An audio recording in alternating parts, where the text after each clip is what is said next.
Hey everyone, welcome to today's guest interview where we're talking about navigating gay dating. And today's guest expert is Tom Bruett.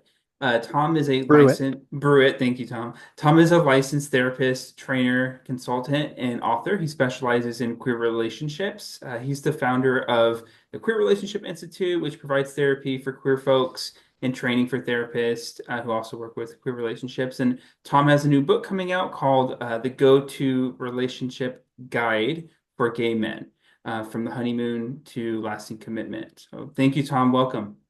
Yeah, I'm excited to be here, Andrew. So that's kind of like my formal introduction for you, Tom. But why don't you just tell us a little bit more about you? Where are you from? How did you kind of get here to this work? Sure, big question. Uh, I'm from New Jersey originally. I grew up on the East Coast, and I've lived in San Francisco for about a decade, and I currently live in Denver, Colorado. Um, Before being a therapist, I worked in nonprofit theater, and so I had a background kind of working in the nonprofit world. And then, like so many people who become healers, I had something personal that happened to me, and I found my way into therapy, and then decided along the way that I wanted to become a therapist myself. And I specifically became a relationship therapist after going through getting gay married, getting gay divorced, and figuring, okay, I need to figure this out for myself so I can help my clients, but also so I can help myself find a relationship that feels meaningful and fulfilling. Yeah. Oh, okay. I see. Um, Tom, what kind of advice do you have for someone who wants a relationship but kind of like feels turned off by the quote unquote gay dating scene? That they don't feel safe with it. They don't like it. They don't want anything to do with it. What are your thoughts on that? Well, first off, it's hard. I think the gay dating, I think online dating in general is tricky, but then you have, I think it's even harder for gay men in a lot of ways because if we just think about the way that men are raised and socialized, there are certain things that we put a priority on, like success or the way that you look, or there's all of these qualities that we're looking for when we're online dating, and so I think it can be really difficult when you're in that world to find somebody that you connect with. My advice would be get off of the apps as soon as possible. So maybe you do a few exchanges just as a way to meet people, and then you get in real life as quickly as you can, so you can actually, sit down with somebody and see how it feels and check in with your gut and all the stuff that is required, I think, of figuring out whether or not there's actually a real connection with somebody else. That's funny because that's what I tell people too. Like, I would not hate, but like it is challenging for folks. Like, I would encourage folks not to like build a relationship with someone they haven't met yet. And I feel like that happens sometimes. And I'm like, Oh okay, yeah. like let's get a date as soon as we can so we can do like a vibe check because you'll be able to like pick up their energy and in person and see if there is a little bit of a connection there. So yeah, that makes I've sense. heard some horror stories of people who chat, on the apps for months and then they meet in real life and either they're ghosted or the person isn't real or there isn't a real connection. I mean, there's just, you can waste a lot of time and energy in that way. Yeah. I'm laughing because I've had some weird things happen to me too of like they yeah, I'll pause there but Haven't we all? yeah. So Tom, okay, I got a big question for you and it's basically like what kind of mindset should people have when dating? And the reason I ask you this is because I noticed that a lot of folks have really high expectations, whether they're looking for Mr. Right, their knight in shining armor. I also hear of like my prince, and I feel like there's a lot of pressure, and I also am not hearing that narrative encompass the other person's imperfections that they're gonna have. They're gonna, so what are your thoughts on like what's a healthy mindset? Like, yeah, I'll pause there. I mean, I think that if we're going to use the fairy tale analogy, I think, in some ways you got to kiss a lot of frogs before you find your prince. And so if you can somehow turn dating into an experience that actually feels fun, I know that that can be a stretch or feel like a lot for some people, but at least maybe just not dread dating so much. But look at it as a way to learn more about yourself, learn more about what you like in somebody and go on some good experiences. Don't go on a date someplace that you don't actually want to visit or do, like if you're going to be meeting somebody new and you like the arts or theater, go do that, right? Or go to a sports game or go on a hike or whatever. Like make sure that the experience, even if you don't end up connecting with the person, that you have a good experience in the dating process. When I think of mindset, I think of like there's the fixed mindset, and that can be like, oh, this is never going to change. I'm never going to meet the person that I want to be with, and like a very negative um, limiting mindset, or there's a growth mindset. And a growth mindset is somebody who will, okay, it doesn't work the first time. I'm not going to take it super personally. I'm going to get back up on the horse. I'm going to try again because I know that this is something that's important to me. I want to connect with somebody. I want to build a lasting relationship with somebody. And it doesn't always happen the first time or second time or third time, right? Like you've got to be willing to put some skin in the game. And it can be hard. Yeah. Yeah, I like what you said about kiss a lot of frogs because I tell people that too, and I really learned about how do I say this? I understood dating a lot more after I understood like marketing and sales because it takes a long Mm, time to find a fit. And it's similar in like marketing and sales. That like depending on what you're selling, maybe you're selling maybe you own a dog business and you're selling some kind of product for dog owners. Like it's going to take a minute to attract the right type of dog owner, like all of that. So it is like a little bit of a numbers game in some sense. So um, mhm. for sure. And a lot of people don't want to hear that, right? Because Yeah. it can be, if you put yourself out there and you're super vulnerable and then you get rejected, that Yeah. sucks. It sucks. There's no way around that. Yeah, and I think I don't know how you feel about this, but like I always encourage like a little bit of a detached dating. Like it's just kind of like just putting yourself out there and just kind of seeing what happens. But yeah, yeah. Yeah, and you get to learn if you just think about each experience as a new opportunity to learn more about yourself and about the person you're potentially going to build a relationship with, that's a mindset that I think builds really nicely with what you're saying. Like have a little bit of space there so you can actually think because so often when especially if you're a little anxious, like I can be a little Mm, anxious, I'm like, when you go on a date, it's like, okay, am I perfect for this person? Am I showing up as best I can versus also thinking about you're evaluating this person too. Like, are mm, they a good fit for you? Do they mm. align with you? Like, you get to decide for that for yourself as well. Yeah, I do see sometimes when I'm working with people, they describe it as like what do they say it? They say what's the opposite of abundance mindset? Like a scarcity mindset. Scarcity. Yeah. So they'll say like I feel like there's scarcity mindset. I'm like that makes sense because in my mind I'm like okay, he's not it. Like out. Like next like we have to so yeah. One question I do have for you, Tom, is a lot of folks are struggling with thinking that they're too picky, but also not wanting to settle. And I just wonder, like, how do we balance that in the sense of how do we know if we should keep seeing someone? Because sometimes they're like, I didn't feel it right away, but I don't know if I was supposed to. Like, so if we're on like a third date kind of thing, like, how do we know if we should keep dating someone? I think that question starts with have you done any of your own work? Hmm. Because so often if we don't do any self-reflective work of our own, and it doesn't have to be therapy, it could be coaching, it could be, any kind of growth oriented work, you if you don't know what your own internal system is like and what our own every one of us has some core wounds that we carry with us. And so we could potentially pick a partner that feels right because we're drawn to that kind of chaos or whatever that existed in our family of origin or whatever.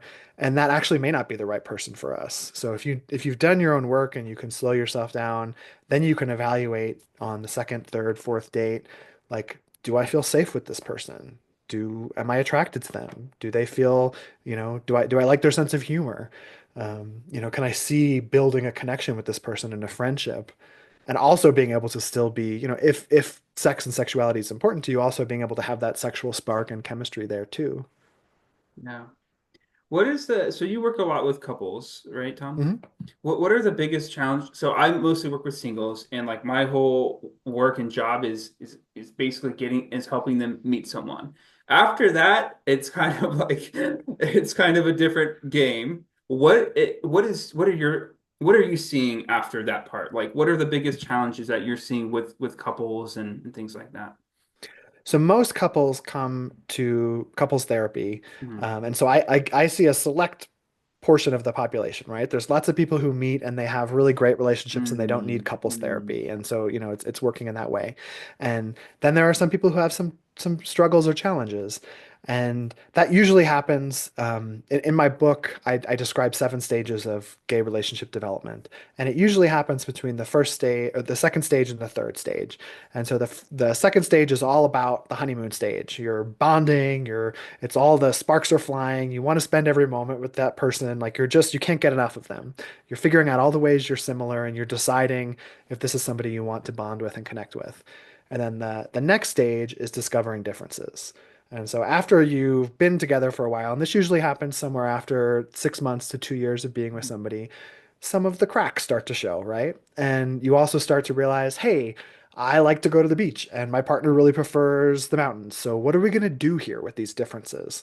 And so a lot of people they struggle with actually discovering those differences and then negotiating them. And so that's where I see a lot of people come in and need some support. So it's the differences come up and it's challenging for them to like reconcile them. One person doesn't want the differences, so they're like trying to hold on to the honeymoon stage, and the other person is saying, no, like I want to reconnect with these things that are important to me outside of this relationship.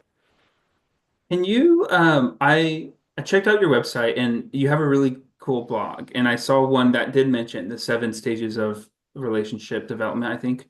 Can Uh-huh. you like tell us what that is? Like just kind of walk us through that? Sure. Yeah, so the first stage, and so these stages are based on the work of doctors Ellen Bader and Peter Pearson, who designed the developmental model, and they're mentors of mine. I've added a couple of additional stages for queer relationships and gay relationships because I think our relationships are a little bit different. So the first stage that I added is the second queer adolescence. And so for many of us, we don't go through our adolescent period at the same time as our straight counterparts because sometimes, I think it's happening more and more, but in your adolescence, you're supposed to be experimenting with relationships and sex and, figuring out what you like and all that kind of stuff. But if we don't come out, if we don't kind of connect with our sexuality until later, we have that experience in our 20s or 30s, or later, whenever you come out. And so that period can be really exciting, but it's also a pretty self-absorbed period intentionally. You've got to be connecting with yourself and, figuring out what you like. So that I list first, but sometimes that will happen like after you meet somebody. So the second stage is the honeymoon stage, which is kind of what I was describing, which is like all the bonding and all the, juicy, delicious, all that kind of wonderful bonding experience and attaching experience. The third stage is the discovering differences stage. And so after you've been together for 6 months to 2 years, you start, wanting to also connect with yourself again. And so sometimes that looks like people who want to go on trips without their partners or reconnect with their friend groups or connect to a hobby or sometimes even open a relationship. Like that's all part of that stage.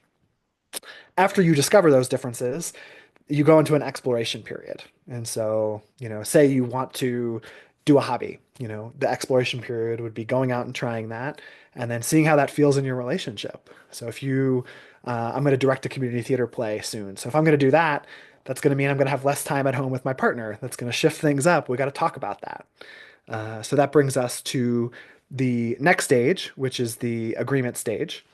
And so after you go out and you explore and all that kind of stuff, you've got to um, you know, make some agreements about the different things that you're going to be doing in your relationship. After that is the reconnection stage. So after you've gone out and you've explored things and you've reconnected with yourself, we also have to be focusing on nurturing our relationships. So making sure that there is intentionality around reconnecting and, whether that's putting some habits in place like a date night or taking a trip with your partner or whatever that may be. And then the final stage that you're working towards is mutual interdependence. And I know that those are kind of some big words, but really what that means is we're not going to be totally dependent on our partner, but we're also not going to be totally independent.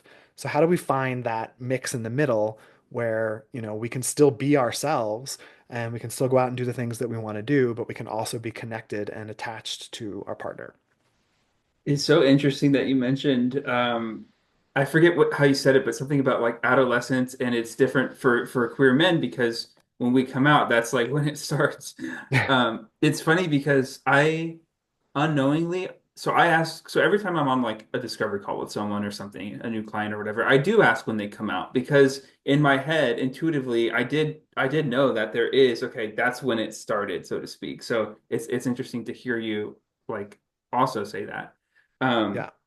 the other thing that is interesting is I was studying personal development a while back, and the teacher kept mentioning that we're always in a struggle.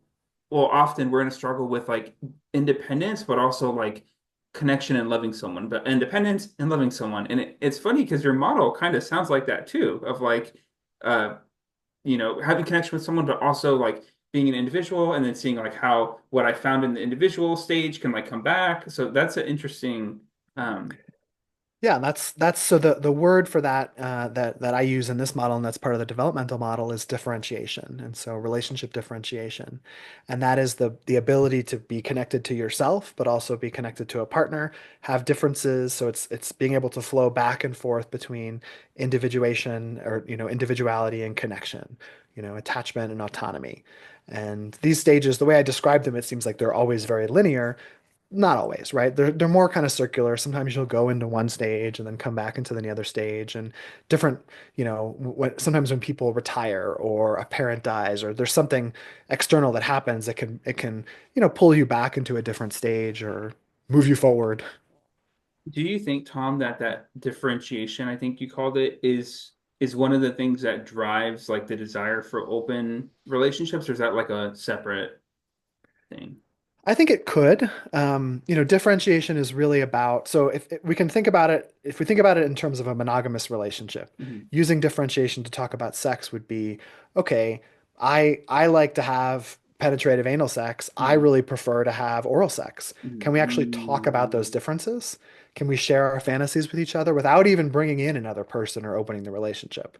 So differentiation, I feel like, is an incredible building block for all relationships, whether you're open or not. Yeah, yeah. If you were to open it, it would be more like, okay, if we're going to open this relationship, are we going to actually talk about it? Because so many gay male couples will just move into opening the relationship without actually talking about all of the feelings and desires and scary things and stuff that comes up around that. And that's when I think people really get into trouble, is if they're not able to have that differentiation muscle strong enough before they try something like opening a relationship. Yeah.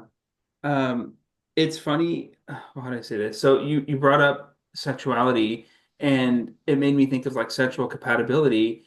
And for a while, I didn't think it was like a real thing, like sexual compatibility, until it one time it like showed up in my life. I'm like, oh shit, like we're not we're not sexually compatible.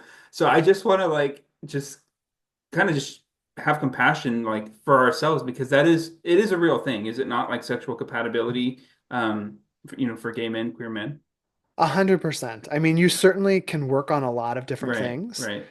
I think personally, and this is my own experience and what I see in a lot of the people I work with is I could have a lot of sex, but I Mm, certainly can't talk about it. And I don't really know how to describe what I'm looking for or coach mm, somebody to kind of meet my needs in a certain way. And so I think that there is more capacity for us to kind of cross those compatibility issues. But of course, there are some things that just not going to work. yeah, yeah. Um, we briefly mentioned like monogamy, and so the hot topic these days is monogamy dead? That's what are your thoughts on that for gay men, queer I men? so I think thinking about the differentiation piece first, I think people need to define what monogamy actually means first. Hmm. Because so often people say, "Oh, I want a monogamous relationship." Okay, well, does that mean that you're gonna text your ex? Does that mean that you're gonna be Mm, looking at porn? Does that mean that you're gonna kiss mm, somebody at a bar? Like, what does monogamy actually mean? mm. So getting really clear with your partner about what that means. And then I think, is it dead or is it not dead? There's plenty of couples I work with that are Yeah, monogamous. I think yeah, 50% of gay couples are monogamous. yeah. And so, yes, of course it works, but is there honesty? Is there that differentiation piece Mm. where if, because so many people will say they're monogamous and then they'll be kind of going outside of the relationship in a way that is not honoring their agreements. Without trust and honesty, I don't know how you really form a relationship with somebody. That's so interesting because cheating happens anyway, and not just for gay couples, but like, yeah, we're monogamous, but like cheating happened. So like, Yeah. okay.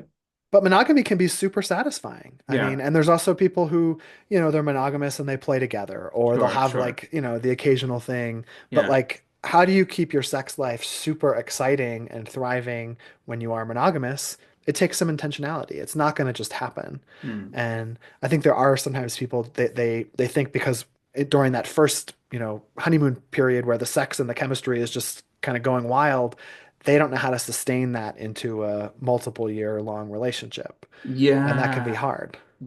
Yeah, I agree. I've had clients myself who were like, "Ooh, monogamy is kind of scary. Like I don't think I can be with one person for the entire time." And then, once I'm off the call, I have like a, PDF workbook of like how to spice up your sex life that I have as a resource. So, it's like it's a little bit of a skill, right? Like Mhm. sexuality and sex life.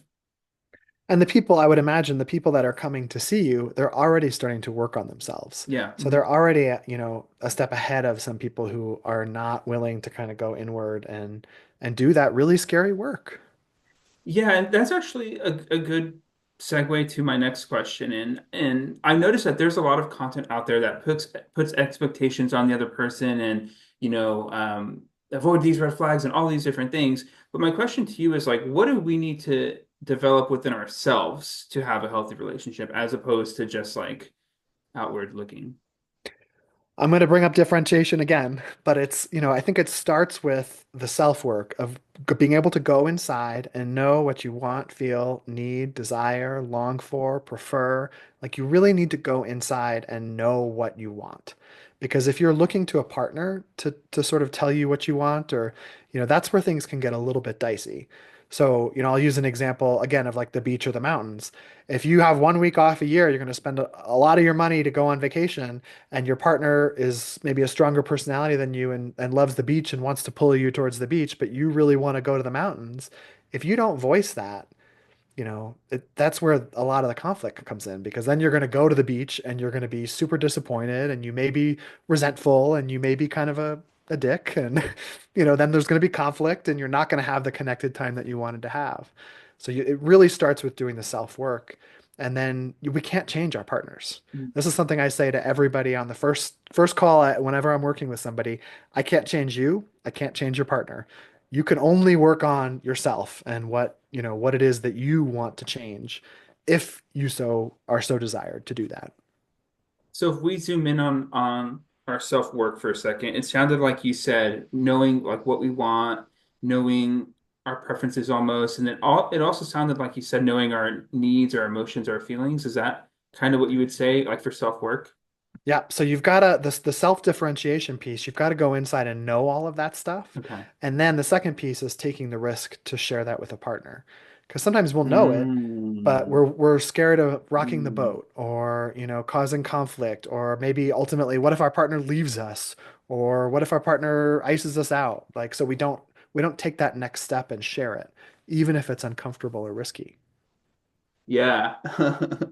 Yeah, again, you're bringing up memories for me. How do we hold on, I'm processing here. I suppose, so how do we share well, actually, let me ask you this first. With the self-work, a lot of that discovery that can also come from while you're dating too, right? Like as you're meeting Mhm. people, you're gonna start to realize different things about yourself.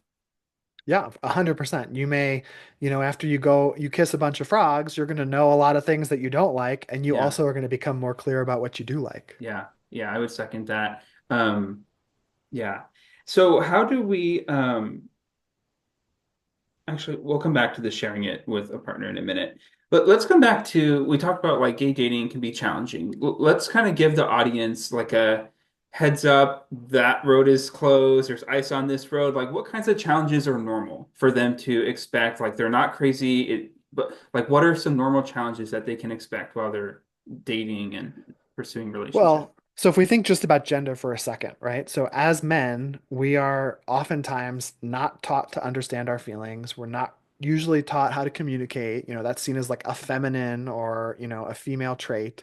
And so when you have two men who haven't been taught how to actually lean in and be connected, that can be really tricky, right? And sometimes we'll go right to the sex and the physical will be great, but then when we try to have an emotional conversation, it feels flat.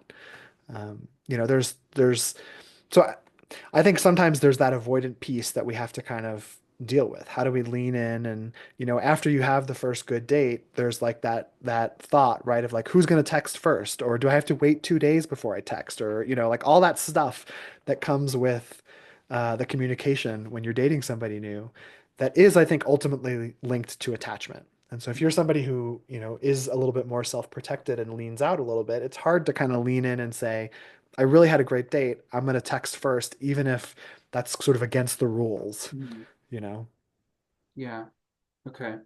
Um, what are some, we don't necessarily need to call them red flags, but if we could give our audience like some skills or some filtering skills, like I often see what happens is sometimes clients will bark at the wrong tree and then they will, rightfully so feel bad about it, but then want to swear off dating. And in my head, I'm like, I would have marked that guy off my list like right away.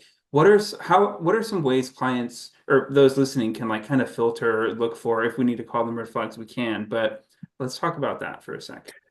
So everybody is going to be different. So your Mm, your red flags are going to be different than mine, are going to be different than mm, somebody else's. So I think getting really clear for you about like for me, if I were to be dating and I were dating somebody who was super avoidant, who I was going to have to kind of keep texting them first over and over and over again and keep asking them out on a date, that's going to be really hard for my nervous system. So that's mm, not going to work for me. It may work great for somebody else. So you have to get really clear for yourself on what are the things that you're looking for. And then, I think also when you're on the date, are you able to check in with your own nervous system and your emotions and your thoughts and your feelings? And like, does it feel good? Does this feel like you're going down the right path? And it's okay to call things off if you're not. You don't have to stay dating somebody just because, you know, there's nobody else out there if that's your worry. There are plenty of people out there. Yeah, it's interesting that you said, hard on my nervous system. I think that's really important. Um, so the other question I have, Tom, is coming back to, so if we do the self work and we like know like what we want and we know ourselves essentially, how do we share that with our partner? Because I think to your earlier point, it is vulnerable, it is scary. A lot of people are don't voice their needs because they're afraid it's gonna damage things or ruin things. So like what are your thoughts on that, on sharing with a partner? Yeah, I mean, I'll share something from my own life. When I was first dating my partner several years ago, I was in the more of the anxious space. So I was like, analyzing every text message and, all that kind of stuff. Ultimately, though, I was in my own therapy. I was working on this, and I came to the decision that I've got to be honest and transparent about who I am. And if he doesn't like me because of who I am, then he's not the right person for me. I'm not going to try to, bend myself into a pretzel to stay connected to somebody. And that takes a lot of guts and courage because, it can be hard to walk away from something if it doesn't feel right. So would you say like kind of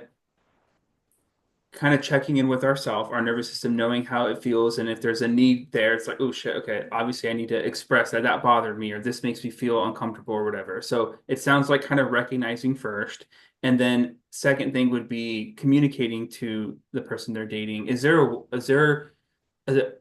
a way that we should communicate with someone, or like certain effective ways, or There's a couple of, I think, guidelines that can be helpful. The first is to ask for consent. So if you're going to bring up a topic like, hey, I want to bring something up, is this a good time? Because so often our partner may not be in the right headspace to hear what's going on. And then the second piece of advice I would give is to know your own nervous system. If you are coming in hot, that's mm, probably not the time to bring something up, right? Like slow down, breathe, think a little bit, and then bring up something that is important to you. Because if you come in hot, you're not going to be met in a way that you deserve to be met, right? With somebody who's, able to actually hear what you're saying and listen for understanding. And then the third thing I will say is that so often, especially as men, we are trained to problem solve. And so somebody brings something up, and then right away the other partner like brings in solutions. that is actually the biggest point of conflict that I see with couples. If you just listen for understanding first, then you can fully understand what the problem is and solve the right problem. Because so many Mhm. times people like they hear a little something and then, we're trained to solve problems as men, so we try to solve the problem and we're actually solving the wrong problem. And, it's like whack-a-mole where we keep having more conflict because we're not solving the right thing. Um, this is going to be like a super broad thought, but I'll just share it because it came in. My question is, okay, so let's say we, know ourselves, we kissed a lot of frogs, we found someone and there's a connection there. And I know this is like a elementary style question, but like what's the secret to like a sustained relationship? And maybe it's not just one thing, but that's that's something I'm thinking of. I'm going to come back to differentiation Okay. because the Because secret differentiation is the ability to tolerate the anxiety that comes up when there's differences in a relationship. If you stop sharing the differences, then the relationship becomes stale and toxic. If you share the differences in really unconstructive ways, then you get lots of conflict, and it's unconstructive conflict or not constructive conflict. And so being able to really do that work and then step into the anxiety of sharing those differences, that's what keeps things fresh and exciting. And, you can keep growing in the relationship and all the really beautiful stuff can happen then.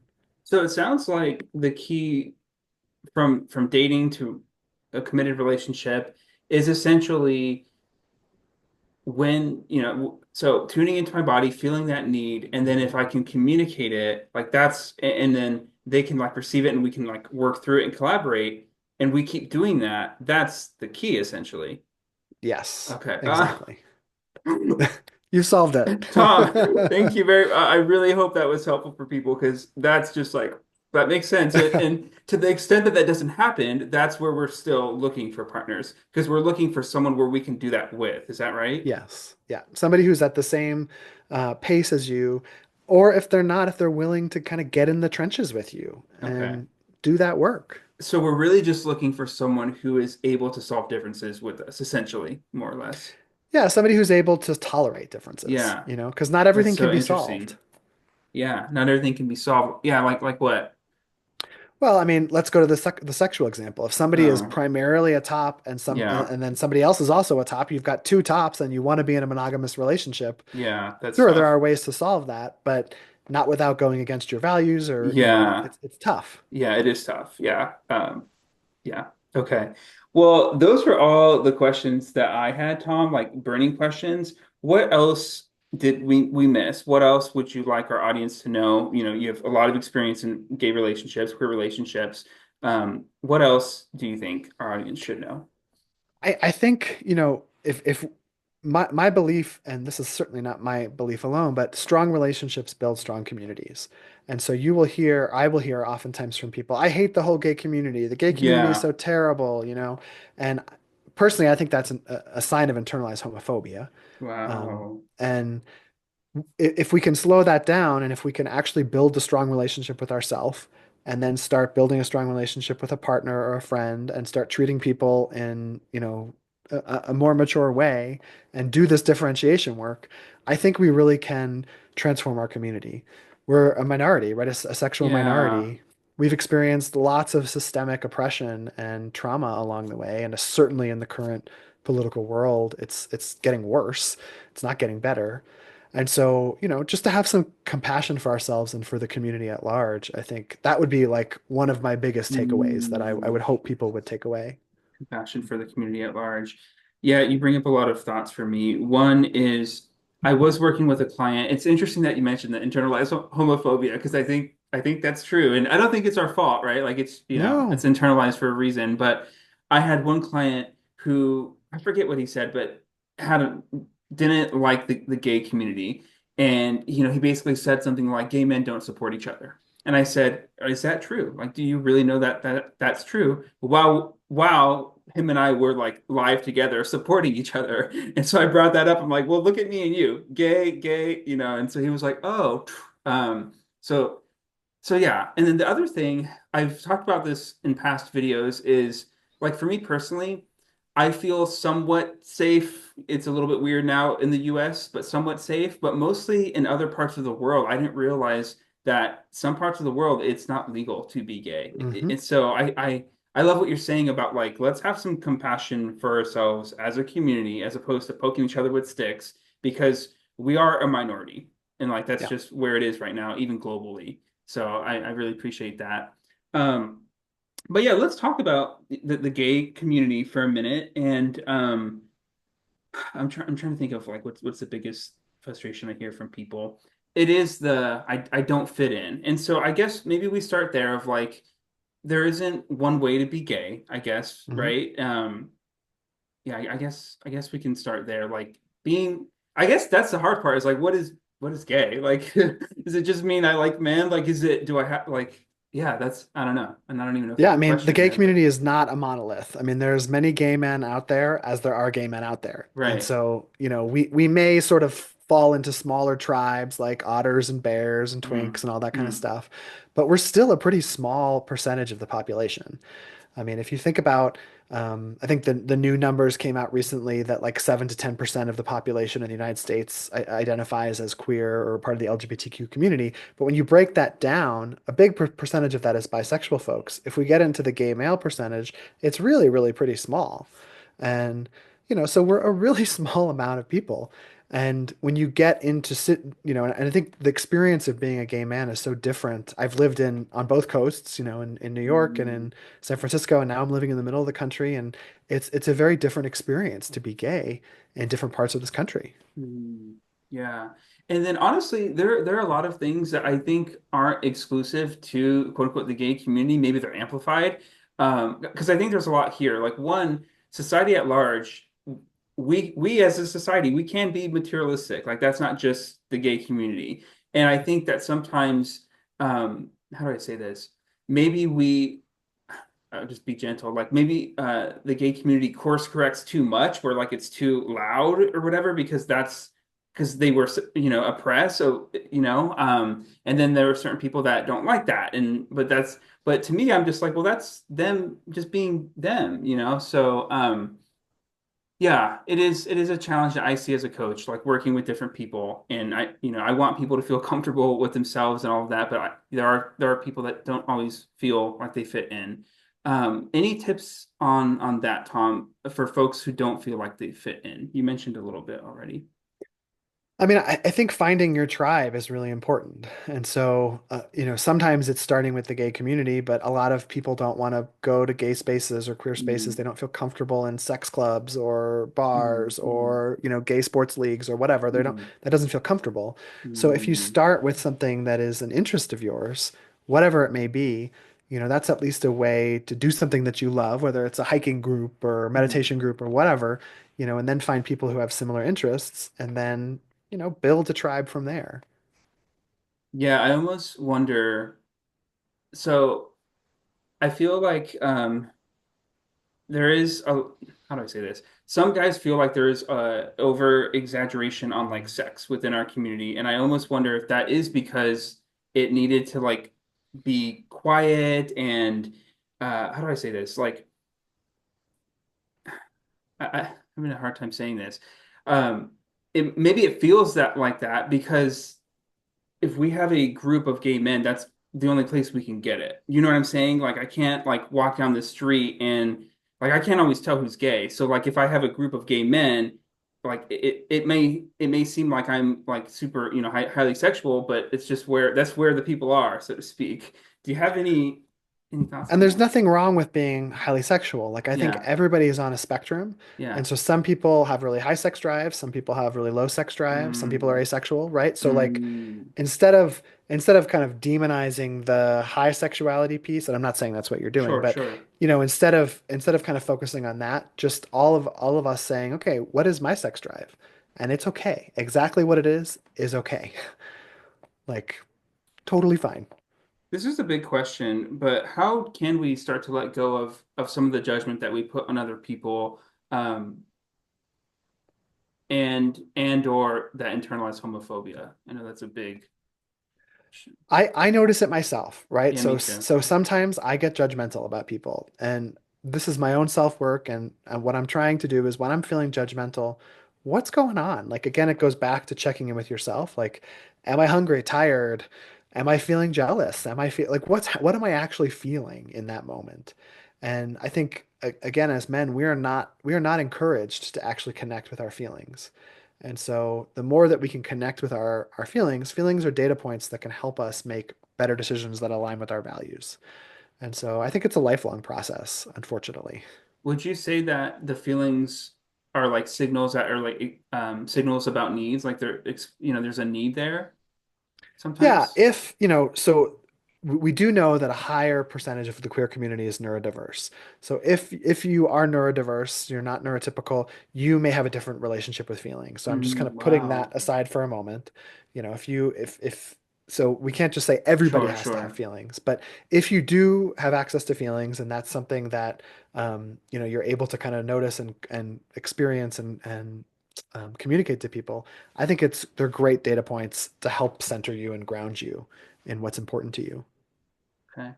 Last question I have for you is, I don't even know. So I feel like open-mindedness is a really big part of growth because I'm hearing, how do I say this? You're very non-judgmental, and I feel like that's a very Thank you. healthy mindset to have.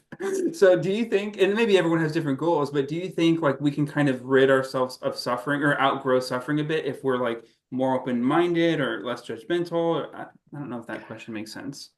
I'm just like a little bit like shocked that you would say that because I've gone through I used to be such a judgmental person. I was so judgmental and I was so hurt and it was coming from such a wounded place. Hmm. From being bullied mercilessly as a kid, from growing up in a really homophobic society, from bad relationships, all that kind of crap. And it's taken me a long time to get where I am, but I'm still judgmental at times. So Hmm. I think it's a lifelong process, but I do agree with you that the more we can get open-minded, the more that we can stop judging each other, Hmm. the better it's going to be. It doesn't feel good to be judgmental, Yeah, and it yeah, doesn't feel good to be judged. yeah. And I think because maybe like, sometimes people will say like ultimately we want connection and judging is prevents that, you know? Yeah. It keeps people away. It's a Keeps protection. people, yeah, keeps people away. Well, thank you so much, Tom. That was incredibly helpful. Before I let you go, can you tell us a little bit about your book, the Go-To Relationship Guide for Gay Men? What is that about? Who's it for? What can we expect? Sure. So I've written, as a therapist, I was tired of recommending books that were very heteronormative. And so I wrote the book I wish existed when I was, really learning more about relationships myself. So it's a pretty comprehensive guide. It's meant for people who are trying to find a relationship, who are, who are dating, people who are in relationship, people who are trying to, maybe they're thinking about couples therapy, but they're not sure if it's going to be helpful for them. It's written as kind of part workbook, so there's questions that people can ask themselves at the end of each chapter, and then it's also I tell some of my story in there, and I take people through the 7 stages of queer relationship development, and I talk about the different issues that come up on each of the stages. So sex and drugs and money and all the stuff, all the big juicy topics that we deal with in relationships. And it's a framework that people can use themselves and kind of take themselves through a self-study program. Awesome. Yeah, I'm super excited for that. So Tom, for those that want to keep up with you, well, tell me this. Do you offer coaching, therapy? What states? I'm just kind of curious. Yeah, so I do therapy in Colorado and California. I do couples intensive, so two Mm, day weekends. So sometimes people will come in and do some work with me in Colorado, and then go back to wherever they're doing stuff. And then I do also regular weekly couples therapy. yeah. Um, yeah. Okay. How can we keep up with you for when folks, follow my tips, the tips work, and now they're in a relationship, how can they keep up with you? Where do Yeah, so I'm on Instagram, Queer Relationship Institute, also on YouTube, Queer Relationship Institute, and my website is queerrelationshipinstitute.com. Okay. Any final words, Tom, that you want to leave our audience with? Any final thoughts or tips? I'm just so excited that you're doing this work, that I'm doing this work, that we're all doing this work together as a community, because just think about how awesome it's going to be when we all feel a little bit more healed and connected, and so I just want to thank you for doing this work for our community. Yeah, likewise. I feel the same way. I want to thank you as well. You have a really strong institute, and I looked at your blog, and I'm going to check it out. And yeah, I'm excited too. Well, thank you, Tom, and thank you for all those listening. And we will catch you on the next episode. Talk soon.